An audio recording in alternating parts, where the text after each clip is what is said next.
Well, for me, it was not really a choice. My son was diagnosed with autism in about 2009. So for about 5 years, I tried to work as a cosmetologist and deal with it, and I eventually had to go back to school. My daughter is 18 and she was in high school, and she also needed me to be able to help her with all her paperwork and things like that. So I returned to Laney and Merritt and eventually transferred to Berkeley.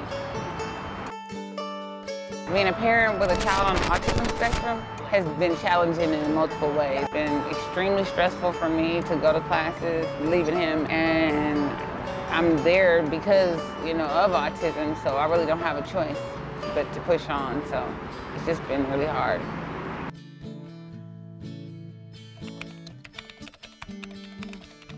I guess giving up everything to go to school and just giving up myself and I guess refining myself through all of this, and a lot of times just not sure if this is the right move, but just moving forward regardless.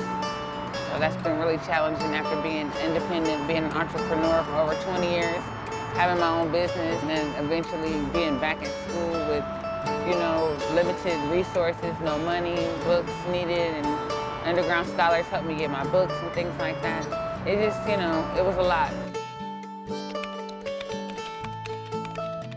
CE3 has been, I guess, a great umbrella for me. I've used several of the programs, starting with EOP with Marcos. He was amazing. When I didn't have anyone, he led me different ways on the campus. Underground Scholars has helped me with lending of the computer until I was able to get the proper tools I needed from DSP. The Parent Center has been great as far as going in and sitting down and just having a conversation with Tommy and other parents and meeting people that's having similar situations.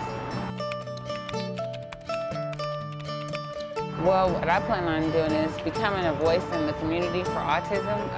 When I have a child that's voiceless and you have to become their voice, it is just something you can't even imagine, but I can only imagine what it feels like to have a language barrier or can't read myself.